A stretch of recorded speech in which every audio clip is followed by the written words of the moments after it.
Halo, selamat datang di channel Ruang Taktik Top 11.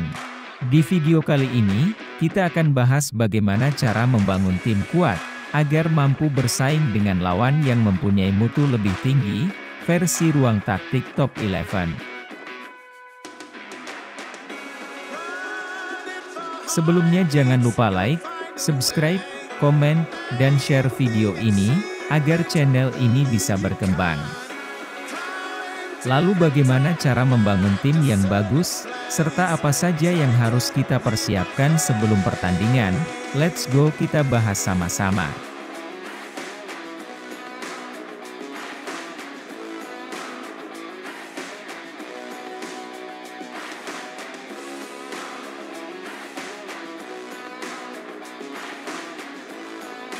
Hal pertama yang harus kita perhatikan agar mempunyai tim yang bagus adalah kualitas atribut pemain yang kita miliki, karena percuma saja kita menggunakan formasi dan taktik apapun itu, tapi pemain yang kita punya tidak mampu menjalankan gameplay yang kita inginkan. Jadi jika ingin pemain kita bermain bagus, usahakan atribut pemain minimal di angka 160% sesuai posisi pemain. Jika pemain berposisi menyerang, maka usahakan atribut menyerangnya minimal di angka 160%.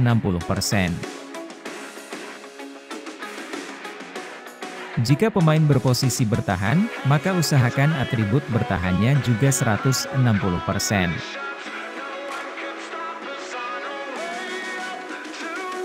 Lalu bagaimana dengan bintang atau mutu pemain? Apakah itu tidak penting?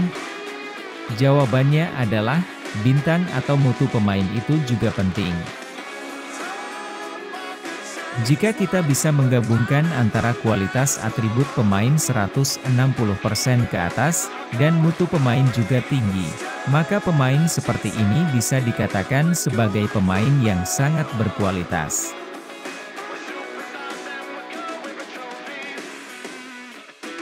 Tapi jika kita tidak mampu mendapatkan keduanya, maka kita fokuskan dulu ke atribut pemain.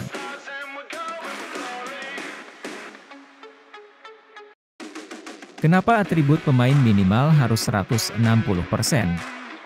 Karena di game Top 11 ini, ada tingkatan kualitas pemain sesuai atribut yang dimiliki.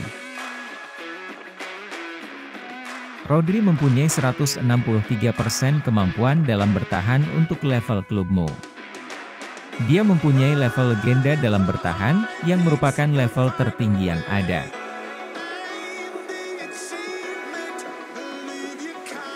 Tingkatan kualitas atribut pemain adalah, jika pemain mempunyai kualitas atribut 160% ke atas, maka dia masuk dalam level legenda, 140% sampai 159% level superstar, 120% sampai 139% level kelas dunia, 100% sampai 119% level elit, 80% sampai 99% level istimewa. Jadi kesimpulannya, jika kita ingin bisa bersaing dengan klub yang mutunya di atas tim kita, maka kita harus mempunyai pemain yang atributnya minimal 160%.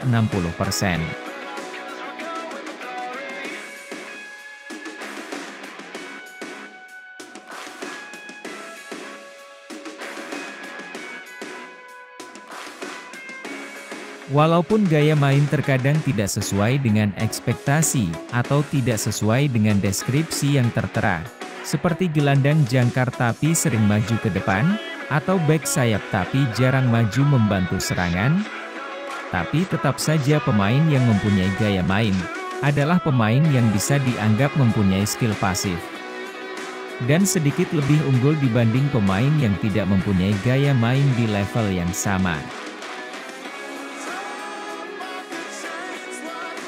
Kita ambil contoh laga lawan PSV yang berakhir dengan skor 0-1 di leg pertama dan skor 3-2 di leg kedua, juga dihadiri kedua manajer di kedua pertandingan tersebut, di mana tim dengan mutu 124% mampu memberi perlawanan pada tim yang mempunyai mutu 149%.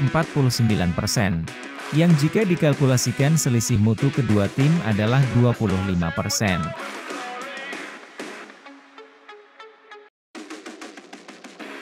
Jika kita amati pemain dari tim PSV, kita bisa lihat bahwa banyak sekali pemain yang tidak mempunyai gaya main, sedangkan pemain di tim Legend FC full gaya main.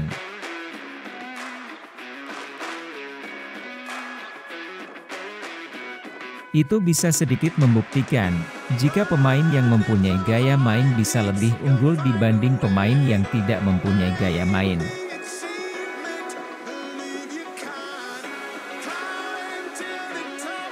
Contoh lain adalah laga melawan tim PSG yang juga dihadiri kedua manajer, di mana di kedua laga kandang dan tandang berakhir dengan skor 3-0.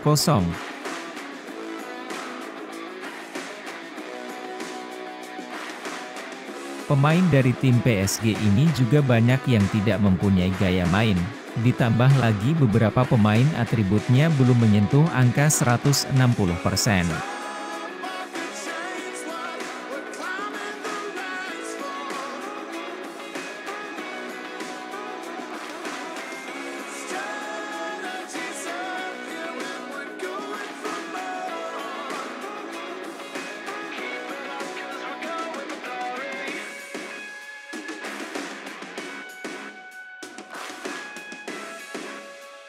Sedangkan untuk keahlian khusus, bisa dibilang sebagai tambahan atau sedikit buff pada pemain, walaupun efeknya tidak sesignifikan gaya main.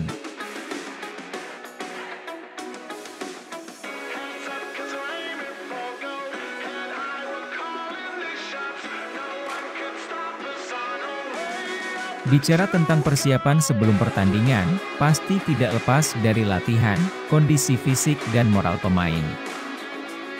Lalu sepenting apa latihan dalam game Top 11?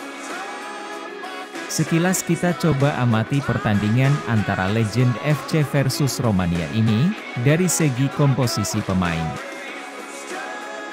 Perbandingan dari segi gaya main, kedua tim bisa dibilang seimbang. Dari segi kualitas pemain, mutu, dan keahlian khusus, tim Romania jelas lebih diunggulkan. Tapi skor akhir pertandingan ini adalah 2-1 untuk Legend FC. Kenapa hal itu bisa terjadi?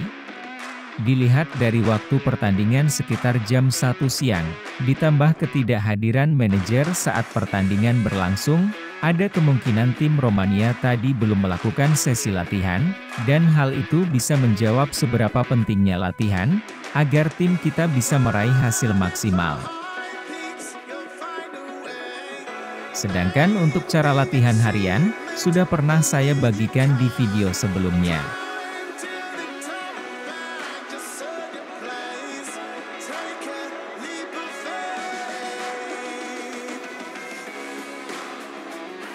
Sedikit penambahan tentang drill latihan permainan tim, bahwa setiap drill mempunyai efek khusus tersendiri.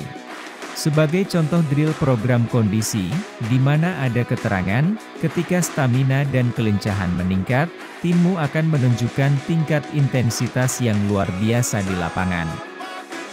Dengan efek intensitas yang tinggi, maka drill ini akan cocok kita gunakan, ketika ingin bermain dengan gaya tekanan tinggi. Contoh lain adalah drill penguasaan tackle, di mana ketika kita latihan menggunakan drill ini, maka akan sangat cocok ketika kita ingin bermain tackle keras. Untuk stamina pemain saat pertandingan, usahakan berada di angka minimal 90%, dan moral pemain berstatus mantap atau on fire.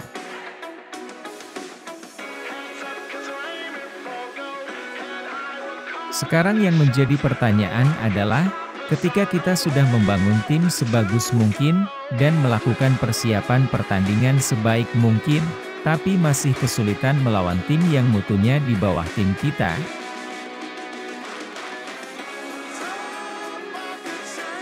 Maka dalam situasi seperti ini, kita baru berbicara tentang formasi dan taktik yang kita gunakan, Apakah ada yang salah dengan formasi dan taktik yang kita terapkan, atau mungkin kebetulan formasi dan taktik dari lawan merupakan counter dari formasi tim kita?